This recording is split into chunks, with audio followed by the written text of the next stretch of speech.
Hey everyone, welcome back to HR Images. In today's video, we'll be doing a side-by-side comparison against the Tamron versus the Samyang, the 35-150 f2 to f2.8 lens. So stay tuned.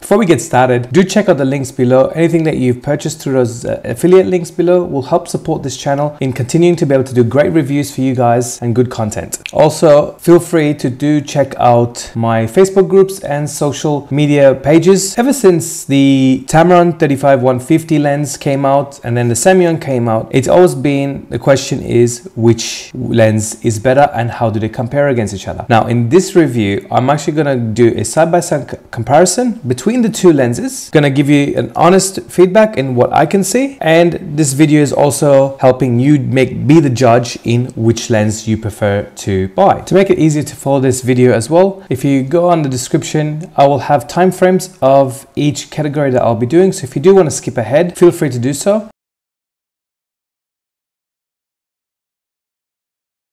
Side by side, you've got the Tamron and the Samyang. So Tamron here, and this is the Samyang. The Samyang is actually a bit shorter than the Tamron. The Tamron is a bit taller. Filter-wise, they're both at 82mm filter thread. Only the difference you'll see here, the Samyang has more of a slimmer body line, whereas the Samyang is a little bit more fatter in the body. But filter thread is actually the same. The Tamron is actually lighter than the Samyang, only by a little bit. It's 1,165 grams, while the Samyang weighs just at 1,231 grams. So the build quality here for the Tamron, whenever Tamron has a firmware update, what a lot of people do like is that you can actually plug in a USB-C port through here and onto your computer to be able to download the firmware update. Whereas the Samyang lens, they do not have that. So you actually got to purchase a lens dock to be able to update the firmware. Unlike the Sony lenses, you actually update the firmware while mounted on the bodies. So there's that difference between the three. With third-party lenses and Sony lenses, not many people do mention it or are aware of it, but when you're shooting with genuine Sony lenses,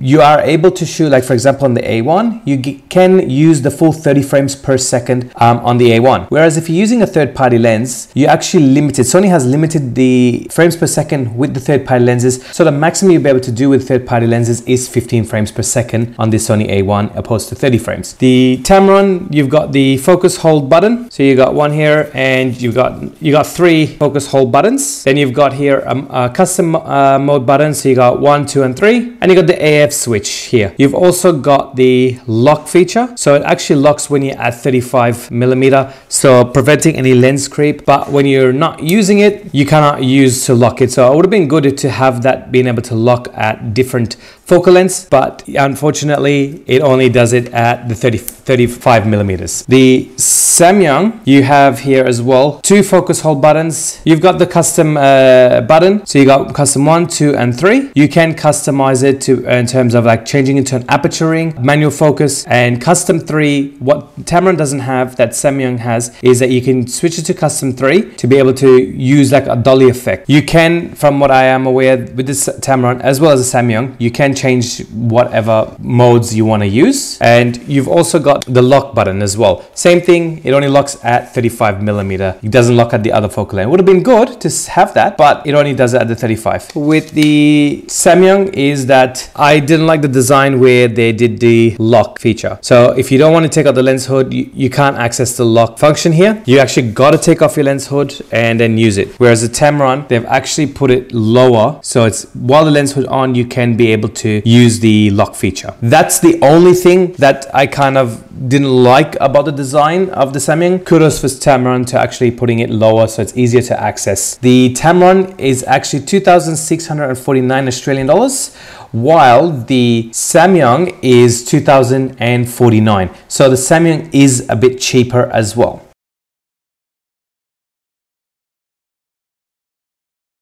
So next we'll be doing eye autofocus. Eye autofocus, if you're looking at this video side by side, the eye autofocus nails it very well on both lenses. Now I haven't noticed any lags, delays, but as you see my daughter moving in and out of frame, while doing it for stills, eye autofocus for stills, it does keep up really well. And just her moving side to side, it tracks back as she jumps in frame and out of the frame. So comparing them side by side, I haven't noticed any difference. If you're looking at these two images side by side now, these two images I have captured with the Tamron and the Samyang, both at 150mm. Now, if you look at the left, which is Samyang, the right is Tamron. Now, the Samyang seems to favor, again, more the warmer tones, while Tamron tend to favor a bit of the cooler tones. You do have the sunlight behind there, so adding a bit more of warmth, but it was shot at the same time of the day. But you can see how on her skin that it's a bit more in the cooler tones opposed to the left. If you're looking at the eye autofocus on both capturing, they are actually both really sharp. I cannot see any difference in terms of the sharpness, in terms of the eyes. You can see the detail of the house in the background and all the details there in both lenses. This is using eye autofocus.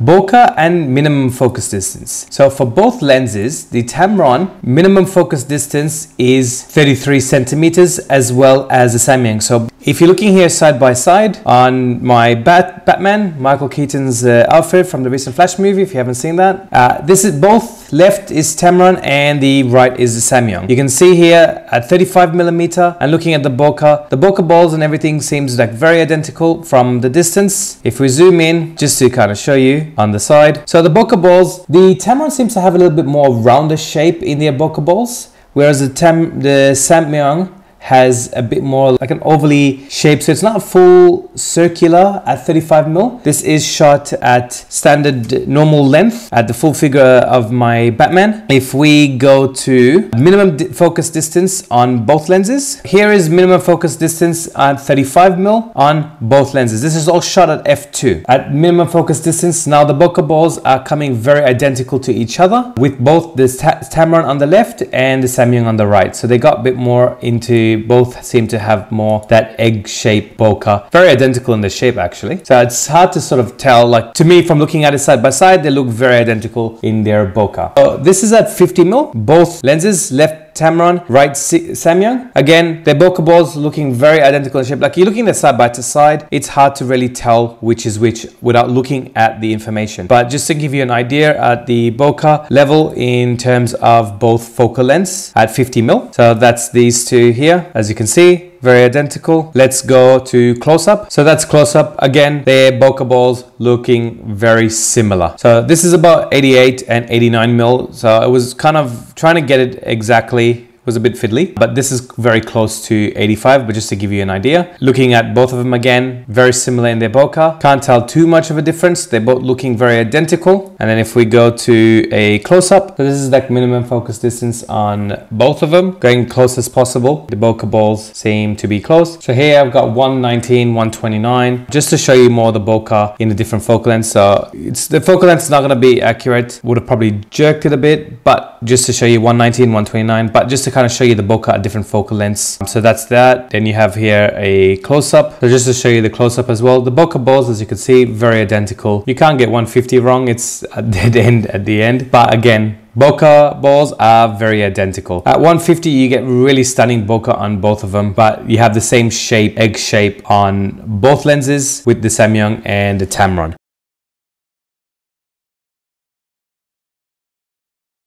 Now, chromatic aberration and lens flare. Looking at these two side-by-side images, this is now testing out the lens flare. So they're both having shot at f8, both of them at 150mm. They both have nice, decent star trails right through. Lens flare, both handle it very, very well, having no lens flare in the lenses, which I'm actually very impressed. Again, if we go into now chromatic aberration, side-by-side, looking at chromatic aberration, zooming in, they both handle CA very, very well. Now, I haven't noticed CA in either of the images. Testing them out, going directly at sunlight with a strong highlighted in the background. Tamron and Samyang do handle the CA on this lens very well. So I am very impressed in terms of how well this does handle lens flare as well as chromatic aberration. So here I've done a sharpness test. If you're looking at the screen here now, left is Tamron, right is Samyang. Both shot at 35mm at f2 length, after f2. If we go and zoom in now into the center at both lenses, they look both equally sharp in the center. If we go onto the side, corner to corner, if you're looking at the Samyang at 35 f2, Samyang looks a bit sharper, where the Tamron has a bit more of a slight blur on the letters. Now you can make out the letters in the corner, but Samyang is a bit sharper in the corner. Now let's just jump straight to f2.8. Again, center, side by side, they look equally sharp. If you're looking at the numbers, the pattern in the center and the lines equally sharp. Going at f2.8, the Samyang is a bit sharper than the Tamron. The Tamron now has getting bit sharper in the corner compared to f2, but you still see a bit of a blur compared to Samyang. If we jump straight now to f4, looking side by side, we'll go into the center at f4. Again, both are getting really sharp in the center compared to what was at f2.8. Samyang still holds its sharpness in the corner, while the Tamron is now gotten sharper than what it was wide open. At f8, we'll go back straight in the corner, equally sharp. Samyang is extremely sharp in the corner, comparing it to the Tamron, both equal. So now at 50 mil, comparing it side by side, if you look here in the center, I found that Samyang at 50 mil, it is softer in the center compared to what it was at 35. But when you look at the Tamron at 50 mil, the Tamron is actually sharper in the center at 50 compared to what Samyang does. Looking at it corner to corner, both equally sharp in the corner. 35 mil, it only stops low to f2, while the other focal lengths, 50 mil, will now jump to 2.2. 2.8 now gets a lot sharper in the center at 2.8, becoming identical to the Tamron. Looking at it in the corner, again, they're both equally sharp on the corners. At f4, at 50 mil, center sharpness is the same, corner to corner sharpness, they both look identical. And last, at f8, both center sharpness is the same, comparing it corner to corner, identical. Really no difference. Now we're at about 85 mil, so Samyang, so 87 and 86. So it was very hard to obviously get the accurate 85 millimeter, but this is very close, just to show you. 85 now then stops down to f2.8. But looking at the center sharpness on both at f2.8 at around 85 mil, both looking identical in the center sharpness. Looking at the corner, 85 mil, the Tamron actually looks sharper in the corner compared to Samyang. So Samyang still looks like it has a little bit blur on the 16.9. So Samyang seems to have a little bit more softer, a bit softer in the corner compared to the Tamron. Jumping up to f4, comparing them side by side. In the center, equally sharp in the center. If we go corner to corner, they're now looking identical in the corner. 85 mil at f8, both equally sharp again. They become extremely sharp in the center at f8. Corners now becomes a lot sharper. Trying to go at 135, it didn't seem to actually reach the 135, but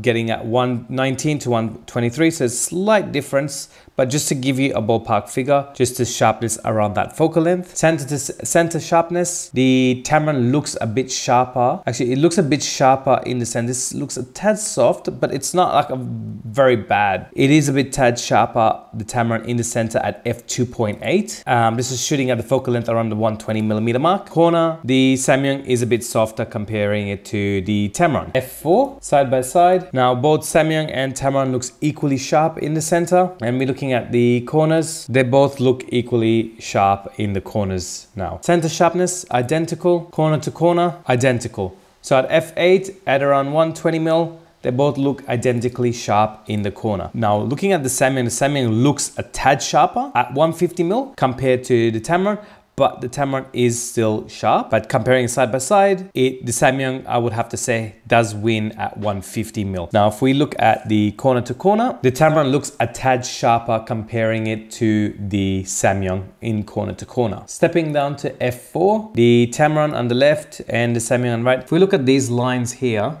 this for some reason looks a little bit softer than the Samyang looks a bit sharper in the center. If we go corner to corner, equally sharp corner to corner. And at f8, now both I would say is equally sharp at f8 in the center. And if we look corner to corner, equally sharp corner to corner.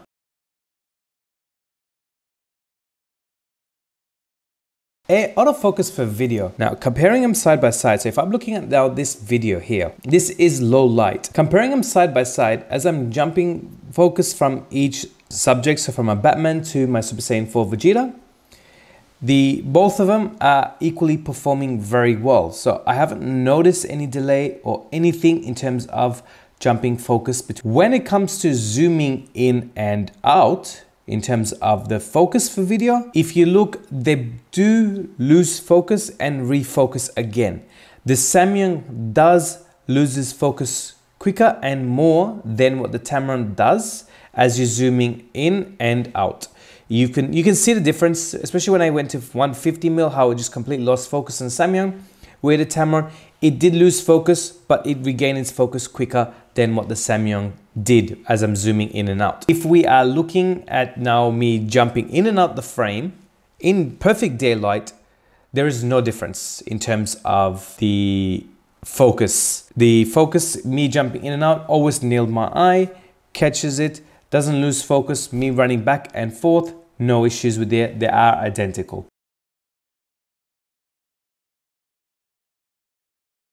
Autofocus for stills. If we are looking at daylight focus, side by side, check these two videos out, focusing back and forth in my figures, the Batman as well as Super Saiyan 4 Vegeta in perfect daylighting, no issues, no hunt, no delay. You don't notice any slow focus on either of the lenses. So they did perform very well. Comparing it to low light again, no issues. I haven't noticed any slow in speed of low light. Now, some of the lenses I have noticed, like when you go in low light, it is a little bit slower in low light, but with the Tamron and the Samyang, I haven't noticed that in low light photography. Here are two images I put side by side of a racetrack event I did at Eastern Creek using the Tamron and the Samyang.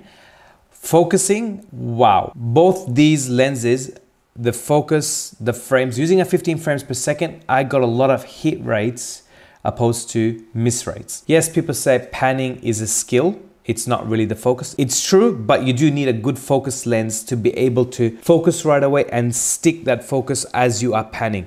There's no point if the lens has a very slow focus, because then you'll be struggling with that pan. Now, zooming in and out in terms of autofocus, both these lenses, Tamron wins in that sense. I'm just going to throw up a few images here and there. It's hard to, I've shot 15 frames per second, a lot of images as my daughter riding on a scooter, but hard to sort of kind of put so many images at once on the video. So I'll just show you a few side by side just to show you, and the focal length that I had shot it in so you can see. The Tamron, zooming in and out, it again, they both lost their focus as you zoom in and out. So I had to refocus because it wouldn't pick up the focus as I'm zooming out. The 2470 Mark II GM and the 7200 Mark II, as you're zooming in and out, while you're holding the focus stays. Where the Tamron and the Samyang that happened is that they lose their focus as you zoom in and out. The Tamron actually refocuses quicker in that sense as I'm zooming out or in, compared to the Samyang. If you're keeping them at fixed focal length and the subject is moving forward to you, focusing, I have not noticed a difference.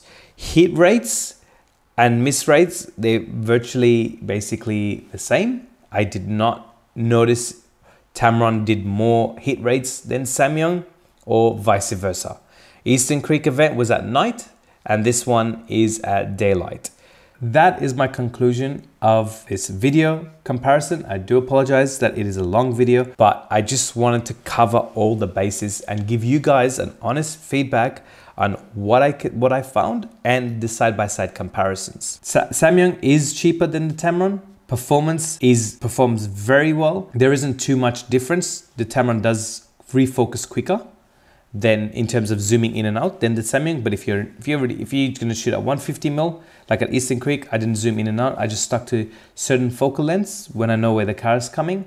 And both of them at that fixed focal length, I couldn't tell the difference. This is for you to do the judge. So please do leave in the comments on what lens did you find is better and what lens would you decide, and or have you had already bought, and give me your reasons why. I'm very curious to see what everyone's thoughts are, but these are my thoughts and my findings of it to make it a lot easier for you guys. Now, if you did enjoy this video, please do like, share, and subscribe to this channel, and stay tuned for future video. Until then, guys, have a good night and stay tuned.